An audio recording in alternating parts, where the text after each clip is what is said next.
Hi, Professor Salchek and the amazing TAs of our leadership development class. My name is Elizabeth Padilla. I'm a third-year family, youth, and community science major from Miami, Florida. And for this leadership interview, the individual I chose to interview and discuss leadership with was Ms. Jill Fall, who happens to be the Assistant Director of New Student and Family Programs, which is one of the functional areas of the University of Florida's Dean of Students office. I met Jill back in fall semester of 2015, which happened to be the first semester that I was attending the University of Florida. And when I met her, I was in the process of not only applying, but I was accepted as an orientation leader for Preview, which happens to be New Student and Family Programs orientation and transition program for both first year students as well as any other incoming students to the University of Florida. At the time when I met her and we began our relationship, I was a freshman student who was really lost in terms of trying to figure out who I was and what I was passionate about, and I lacked guidance and really needed that assistance. And through the process of becoming a Preview staffer and learning what the role entailed and then eventually executing that role and all of my duties, Jill was a mentor for me throughout the entire process. I have admired not only the way that she carries herself as an individual, but also how she has been able to lead by making genuine connections with people, with those that she interacts with, and how she leads by not necessarily being the one up and center, but by really taking a step back, observing and assessing the situation, assessing what people need, and then making it a priority to make those connections, help fulfill the needs of others, and really lead by example. From my freshman year until now, Jill has been someone who has seen my transformation, which has been pretty extended, and the growth of my personal and professional self.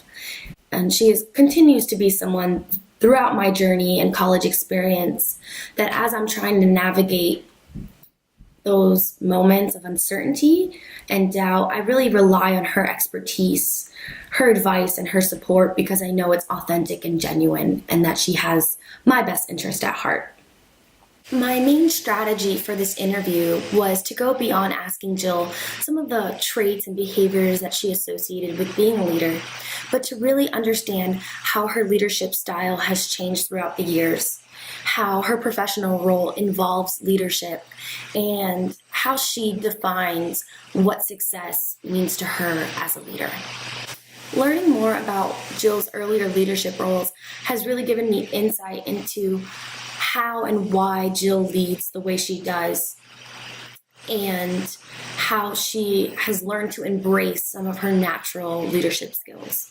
For example, in high school, she explained to me that she served as one of 4 captains of her swim team, but she constantly questions her ability to lead and be a captain because she recognized that she was one of the slower swimmers on her team and that she was definitely not the fastest and not the one who always won the medals or the competitions.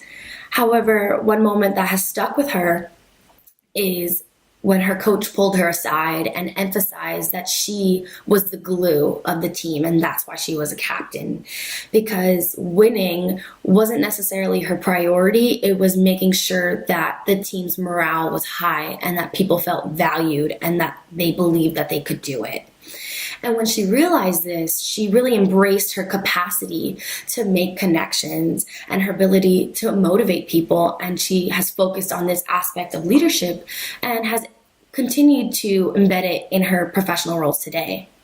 Currently, the Dean of Students office and her department, specifically NSFP, have been experiencing many transitions in terms of employees that are working there and the change of roles and positions. And this has all happened fairly quickly within the past few months.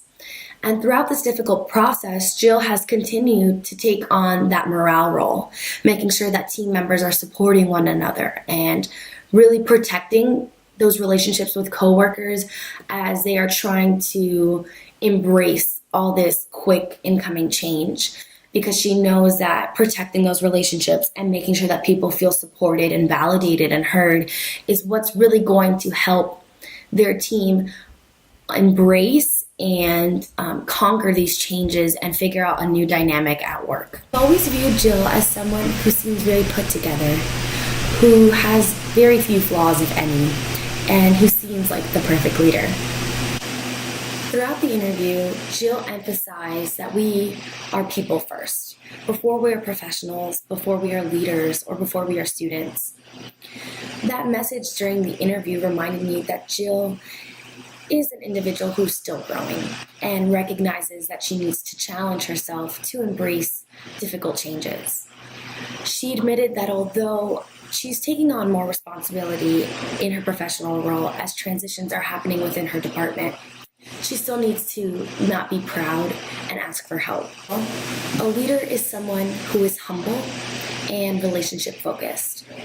She explained that a leader is no better than their followers and that it's important, again, to make sure that we realize that we are people first and it's about the people that we are trying to lead. She noted that communication is extremely important in every role because you cannot create change without communicating what the problem is or what you need from a leader. She values a strong work ethic and commitment to either your profession or your team. And she realizes this because when you have someone who has such a strong work ethic and is committed to whatever project or task is at hand, it makes investing in that individual so much easier and the buyout worth so much more. Most importantly, Jill touched upon being vulnerable and authentic as a leader. The best thing you can do is not try to fulfill the position of someone before you or the leadership and the way they handle situations, but to really break that mold and to be yourself and own it. After our interview, my respect and admiration for Jill grew even more.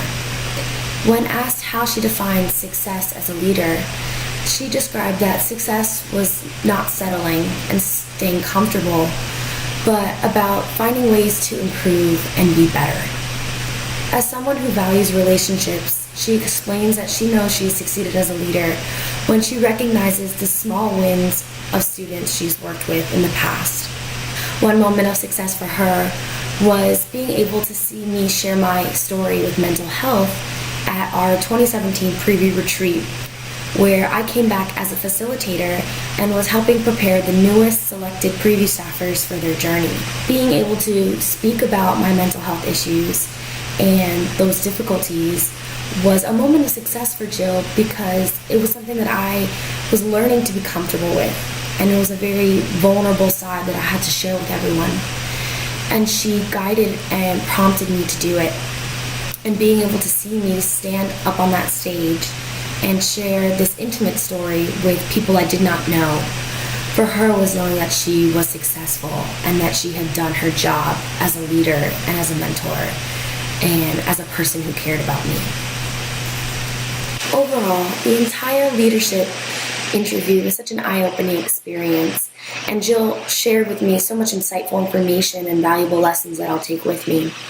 But one piece of information that she had actually learned from her mentor that she shared with me and has stuck with me was this idea that as leaders, you can only control the controllables.